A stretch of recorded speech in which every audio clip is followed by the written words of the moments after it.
What is like being a father with cancer?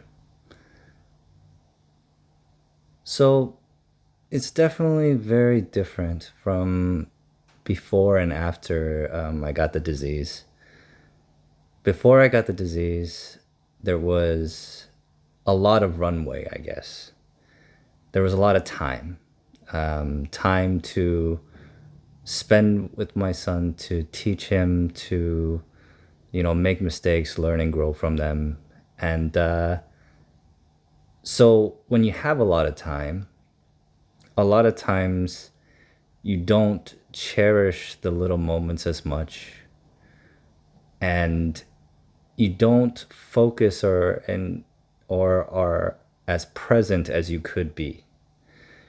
So prior to getting cancer, I may be at home with my son, but focusing on something else or thinking about the other 100 things that I think that I should be doing as a provider for my family.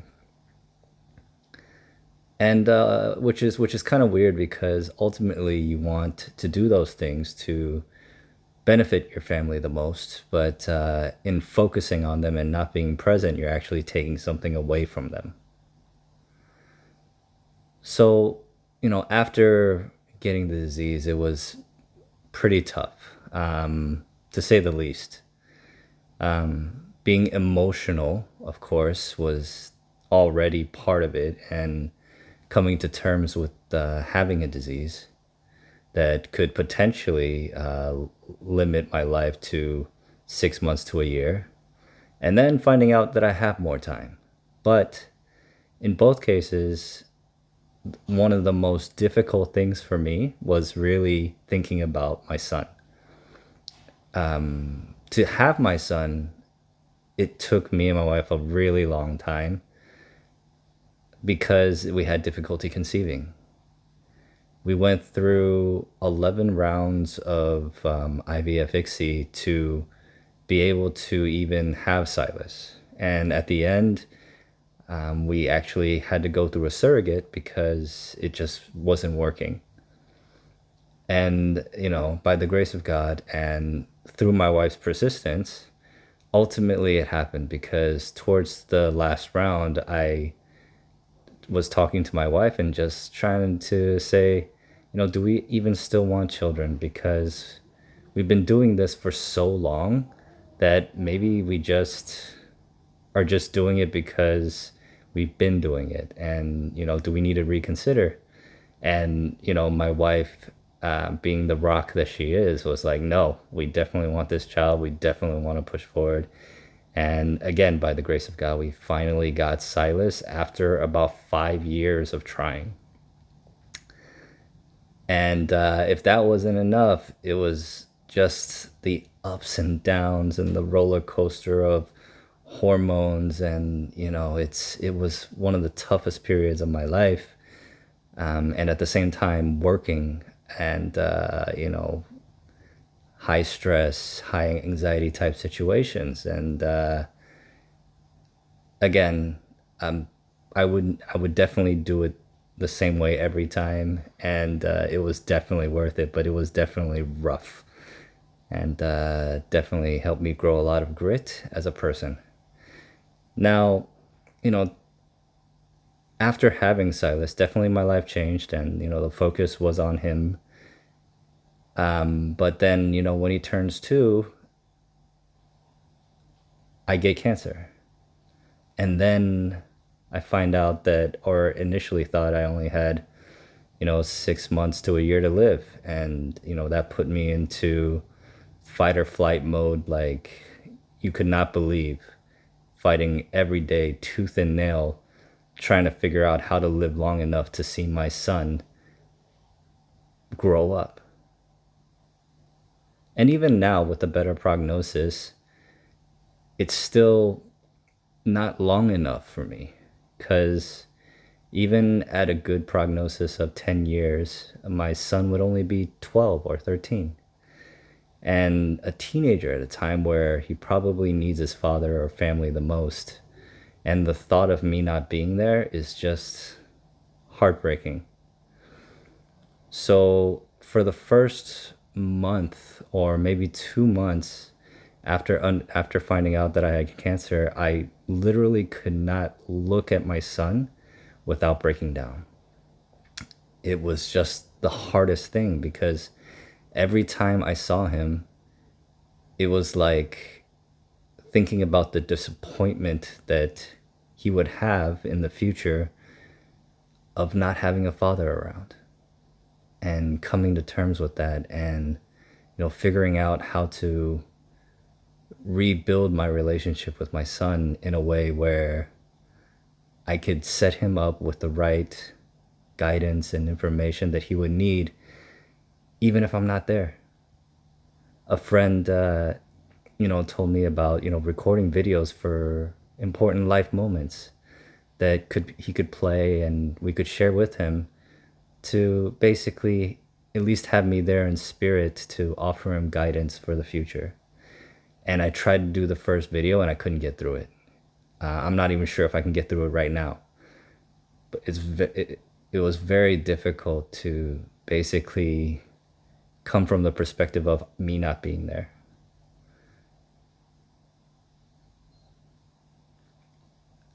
But now it's really just about cherishing the moments and being present.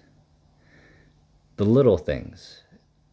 No matter how terrible twos he gets, the getting him ready for school, sitting down with him and, feeding him, playing with toys, just really truly being present, which I honestly never was before.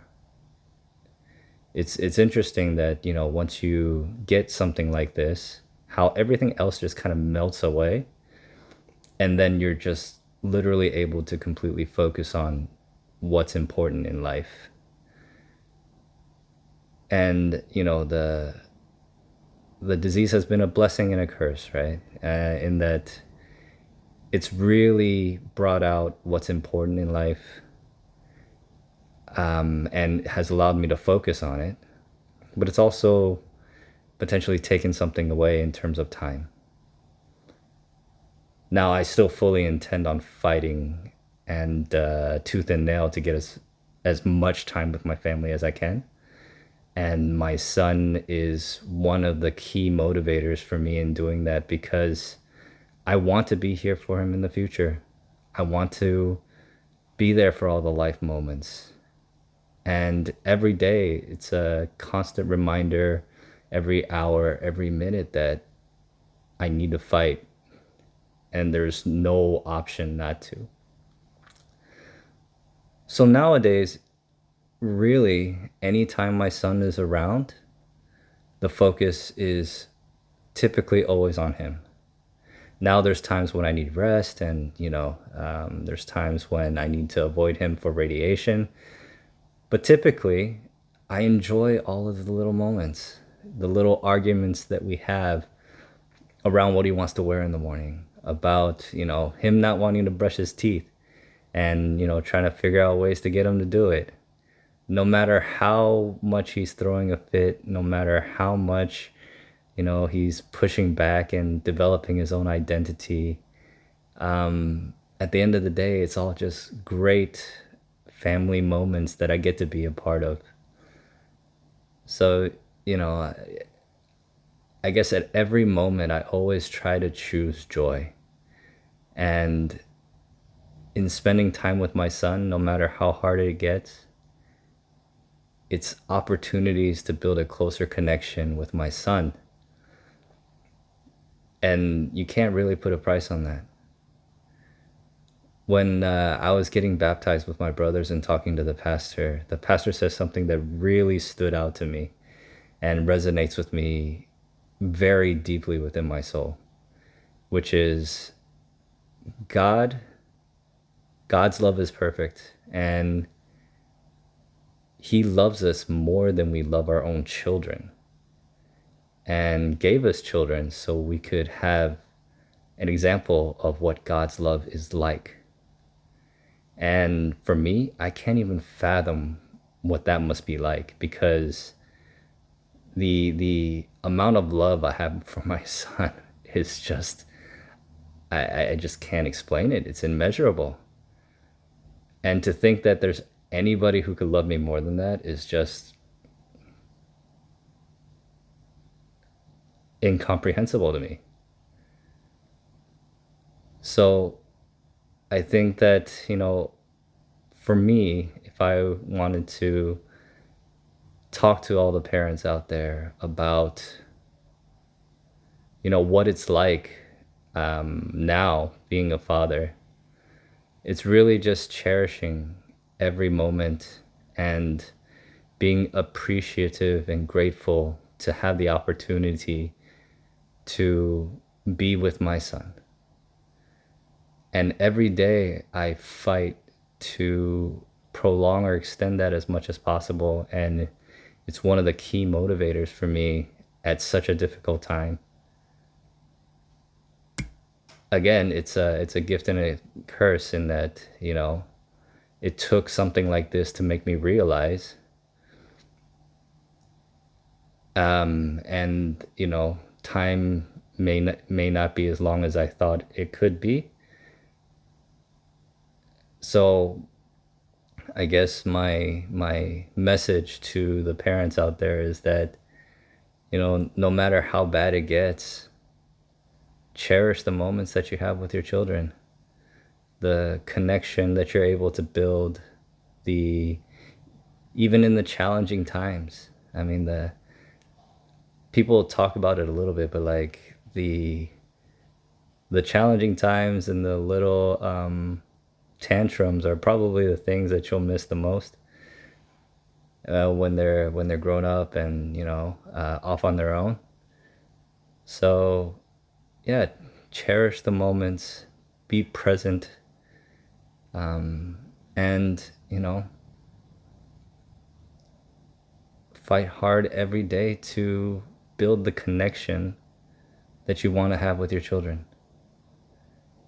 I know I'm doing it every day, and I'm so glad that I have this perspective now, so that I can focus my energy on where it should be.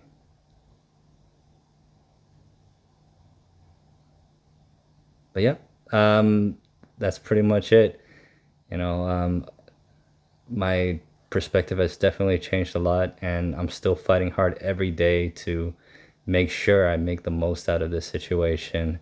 And I truly do believe it's a test, and that I will overcome this, and I will be able to be there for my son in the future. But having the opportunity to have the right perspective and to be present with him is definitely a blessing. All right. That's pretty much it. Talk to y'all later. Bye.